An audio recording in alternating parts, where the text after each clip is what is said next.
ರಸ್ತೆ ಅಭಿವೃದ್ಧಿ ಕಾಮಗಾರಿಗೆ ಚಾಲನೆ. ಕಾಗವಾಡ ಪಟ್ಟಣಕ್ಕೆ ಹೊಂದಿಕೊಂಡ ಕಾಗವಾಡ ಇಂಗಳಗಿ ಹಾಗೂ ಕಾಗವಾಡ ಕಲಕೇರಿ ರಸ್ತೆಗಳಿಗೆ ಬಹುದಿನಗಳಿಂದ ರೈತರ ಬೇಡಿಕೆಯಾಗಿತ್ತು. ಶಾಸಕ ರಾಜೀವ್ ಕಾಗೆ ಅವರ ಪ್ರಯತ್ನದಿಂದ ಇಂದು ಕಾಯಕಲ್ಪ ಸಿಕ್ಕಿದೆ ಎಂದು ಕಾಂಗ್ರೆಸ್ ಮುಖಂಡ ಮಹಾದೇವ್ ಕೊಳೇಕರ್ ಹೇಳಿದರು. ಅವರು ಬುಧವಾರ 10ರಂದು ಕಾಗವಾಡ ಪಟ್ಟಣ, ಕಾಗವಾಡ ಇಂಗಳಿ ಹಾಗೂ ಕಾಗವಾಡ ಕಲಕೇರಿ ರಸ್ತೆಗಳ ಅಭಿವೃದ್ಧಿಗೆ ಸನ್ನೆ 2025-26ನೇ ಸಾಲಿನ ಮುಖ್ಯಮಂತ್ರಿಗಳ ಮೂಲಭೂತ ಸೌಕರ್ಯ ವಿಶೇಷ ಅನುದಾನದಲ್ಲಿ ಮಂಜೂರಾದ 50 ಲಕ್ಷ ರೂಪಾಯಿ ಕಾಮಗಾರಿಗೆ ಗುದ್ದಲಿ ಪೂಜೆ ನೆರವೇರಿಸಿ ಮಾತನಾಡಿದ, ಕ್ಷೇತ್ರದ ಎಲ್ಲ ಸಂಪರ್ಕ ರಸ್ತೆಗಳು ಹಾಗೂ ಅಭಿವೃದ್ಧಿ ಕಾಮಗಾರಿಗಳು ಚಾಲ್ತಿಯಲ್ಲಿದ್ದು ಮುಂದಿನ ದಿನಮಾನದಲ್ಲಿ ಶಾಸಕ ರಾಜೀವ್ ಕಾಗೆ ಅವರು ಇನ್ನೂ ಹೆಚ್ಚಿನ ಅನುದಾನ ನೀಡುವುದಾಗಿ ಭರವಸೆ ನೀಡಿದ್ದು, ಗುತ್ತಿಗೆದಾರರು ಮಳೆಗಾಲ ಇರುವುದರಿಂದ ಗುಣಮಟ್ಟದ ರಸ್ತೆ ನಿರ್ಮಾಣ ಮಾಡಿ ಸುಗಮ ಸಂಚಾರಕ್ಕೆ ಅನುಕೂಲ ಮಾಡಬೇಕು ಎಂದರು. ಈ ಸಂದರ್ಭದಲ್ಲಿ ಮುಖಂಡರಾದ ಚನ್ನಗೌಡ ಪಾಟೀಲ್, ರಾಜಗೌಡ ಪಾಟೀಲ್, ರಮೇಶ್ ಚೌಗಲೆ, ಚಿದಾನಂದ ಔಟಿ, ಪಿಂಟು ಹವರಿ, ಫಾರೂಕ್ ಆಲ್ಸ್ಕಾರ್, ಗಣೇಶ ಕೋಳೇಕರ್, ಸಿದ್ದು ಒಡೆಯರ್, ರಾಸಾಬ್ ಕೋಳೇಕರ್, ಸುರೇಶ್ ಕೋಳೇಕರ್, ಬಾಳು ಕೋಳೇಕರ್ ಸೇರಿದಂತೆ ಅನೇಕರು ಉಪಸ್ಥಿತರಿದ್ದರು. ಐಸಿಐಸಿಐ ಬ್ಯಾಂಕ್ದಿಂದ ಕೆಲಿಕರಿಗೆ ಹೋಗುವಂಥ ರಸ್ತೆಯ ಉದ್ಘಾಟನೆ ಕಾರ್ಯವನ್ನು ಈ ನಮ್ಮ ಕಾಗವಾಡ ಪಟ್ಟಣದ ಕೆಲಿಕೆರೆ ಗ್ರಾಮದ ಹಿರಿಯರ ಮುಖಾಂತರ ಮಾಡಲಾಗಿದೆ.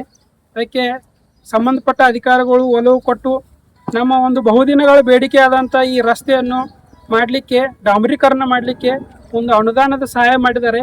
ಅದಕ್ಕೆ ನಮ್ಮ ನೆಚ್ಚಿನ ಶಾಸಕರಾದಂಥ ಶ್ರೀ ರಾಜಣ್ಣ ಕಾಗೆ ಅವರಿಗೆ ಹಾಗೂ ಮತ್ತು ನಮ್ಮ ಎಲ್ಲ ಪಟ್ಟಣ ಪಂಚಾಯತಿ ಅಧಿಕಾರಿಗಳಿಗೆ ಮತ್ತು ನಮ್ಮ ಈ ಹಾದಿಯ ದಾರಿಯನ್ನು ಸ್ಯಾಂಕ್ಷನ್ ಮಾಡಲಿಕ್ಕೆ ಸಹಾಯ ಮಾಡಿದಂಥ ಎಲ್ಲರಿಗೂ ಪರೋಕ್ಷವಾಗಿ ಪ್ರತ್ಯಕ್ಷವಾಗಿ ನಮ್ಮ ನಾಗರಿಕರ ಪರವಾಗಿ ನಾವು ತುಂಬ ಅಭಿನಂದನೆಗಳನ್ನು ಸಲ್ಲಿಸ್ತೇನೆ ಹಾಗೂ ಧನ್ಯವಾದಗಳನ್ನು ಸಹಿತ ಸಲ್ಲಿಸ್ತೇನೆ.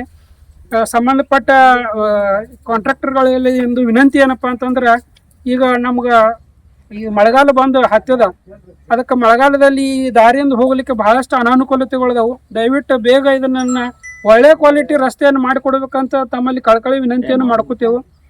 ಅದಕ್ಕೆ ಈ ಕಾರ್ಯಕ್ರಮಕ್ಕೆ ತಾವೆಲ್ಲರೂ ಬಂದು, ಮಾಧ್ಯಮ ಮಿತ್ರರು ಬಂದು ಬಹಳಷ್ಟು ಸಹಾಯ ಮಾಡಿದ್ದಾರೆ.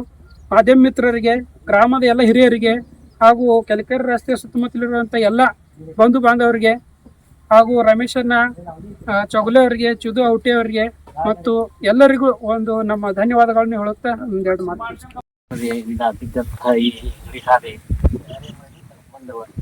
ಇದುವರೆಗೆ ಏನೂ ಆಗಿರಕ್ಕಿಲ್ಲ. ಈ ಪೋಪಟ್ ಪಾಟೀಲ್ ಬಹಳ ಪ್ರಯತ್ನ ಮಾಡೋದಕ್ಕೆ ಆಮೇಲೆ ಅವರಿಗೆ ಭೇಟಿಯಾಗಿ ಅದು ಮಾಡಿಸೋ ಸಂಬಂಧ ಅದರ ಸಂಘ ನಮ್ಮ ಊರಿನ ಹಿರಿಯ ಅವರು ಸಹ ಇದರಲ್ಲಿ ಇಂಟ್ರೆಸ್ಟ್ ತಗೊಂಡು ಕೆಲಸ ಮಾಡಿದ್ದಾರೆ. ಈಗ ಏನೋ ಒಂದು ಹಂತಕ್ಕೆ ಬಂದಿರೋದು ಹೊರಗೋಗಿದೆ ಅಷ್ಟೇ, ಇದೇನು ಧಾರವಾಡ ಆಗಿಲ್ಲ. ಇದು ಆಗ್ಲಿ ಮೊದಲು, ಇದು ಆಗ್ಬೇಕಂದ್ರೆ ಧಾರವಾಡಕ್ಕೆ ನಾವೇ ಮಾಡ್ತಾರ ಅಂತ ಹೇಳಿದ್ರು. 20 ಲಕ್ಷ ರೂಪಾಯಿ 20 ಲಕ್ಷ ರೂಪಾಯಿ ಆಗ್ಬೇಕೈತಿ. ಅಟ್ಲೀಸ್ಟ್ ಹೋಗ್ಲಿಕ್ಕೆ ಒಂದು ಹಾದಿ ಆಗ್ತದೆ. ಇದು ಮೋಟರ್ ಸೈಕಲ್ ಹೋಗೋದಿಲ್ಲ, ಈ ಹಳಗಾಗ ಮೋಟರ್ ಸೈಕಲ್ ಸ್ಕೂಟರ್ ಅಂತ ಹೋಗೋದಿಲ್ಲ. ನನ್ನ ಸ್ಕೂಟರ್ ಹೋಗೋದನ್ನ ನೋಡ್ಲಿ ಹೋಗೋದನ್ನೇ ಇಲ್ಲ ಅಂತ. ಈಗ ನಾವು ಈಗಾಗಲೇ ಅದನ್ನ ಕೈಕೊಂಡಿದ್ದಾರೆ, ನಮಗೆ ಕೈಕೊಂಡಿದ್ದಾರೆ. ಅದೇ ಪ್ರಕಾರ ಇವತ್ತು ನಾವು ಹಾದಿಯ ಪ್ರಾರಂಭೋತ್ಸವ ಈಗ ಪ್ರಾರಂಭದ ಒಂದು ಆಚರಿಸುತ್ತೇವೆ. ಅದಕ್ಕೆ ನಾನು ಕಾಂಟ್ರಾಕ್ಟರು ಸ್ವಲ್ಪ ನಮ್ಮ ಕಡೆಗೆ ಮಾಡಿದ್ದು ನೋಡಿ ಒಳ್ಳೆ ರೀತಿಯಿಂದ ಕೆಲಸ ಮಾಡ್ತಾರೆ ಅಂತೇಳಿ ನಾವೆಲ್ಲರೂ ಅಭಿಪ್ರಾಯ ಪಟ್ಟಿದ್ದೇವೆ. ನಾನು ಈ ಕೆಲಸಕ್ಕೆ ಸಹಕಾರಿಗಳಾದಂತಹ ಶಾಸಕರು ಏನು ಮುಖ್ಯ ಶಾಸಕರು ಫೋನ್ ಹಚ್ಚಿದ್ದೆ, ಅದರ ಸಂಬಂಧ ನಾನು ಏನು ಮಾಡಿದ್ದೆ, ಇವರು ಹೇಳಿದ್ರು ಶಾಸಕರಂತ ಮೊದಲು ಅಂದಿರು, ಇದು ಸರ್ ಮಾಡ್ತೀವಿ ನಾವು ಮಾಡ್ತೀವಿ ಅನ್ನಾರೆ ಅಂತ ಅಂದ್ರು. ಈಗ ಮಾಡಿದ್ದಾರೆ. ಅಲ್ಲಿಂದ ಇದೇ ರೀತಿ ಅವರಿಗೆ ಒಂದು ಮಾಡುವಂತಹ ಅವಕಾಶ ಕೊಡಿ ಈಗ ಸರ್ಕಾರ ಒತ್ತಾಯಿಸಿದೆ. ಇನ್ನು ಮುಂದೆ ಏನಾಗೋದ ಅದು ನಮಗೂ ಏನು ಗೊತ್ತಿಲ್ಲ. ಅವ್ರಿಗೇನು ಒಂದು ಪೋಸ್ಟ್ ಸಿಕ್ತಂದ್ರೆ ಭಾಳ ಚಲೋ ಆಗ್ತದೆ. ನೋಡಿ ಇದನ್ನು ನಾನು ಮಾತಾಡೋಣ. ಬ್ಯೂರೋ ರಿಪೋರ್ಟ್ ಚಂದ್ರಕಾಂತ್ ಕಾಂಬ್ಳೆ, ಭಾರತ ವೈಭವ ನ್ಯೂಸ್, ಕಾಗವಾಡ.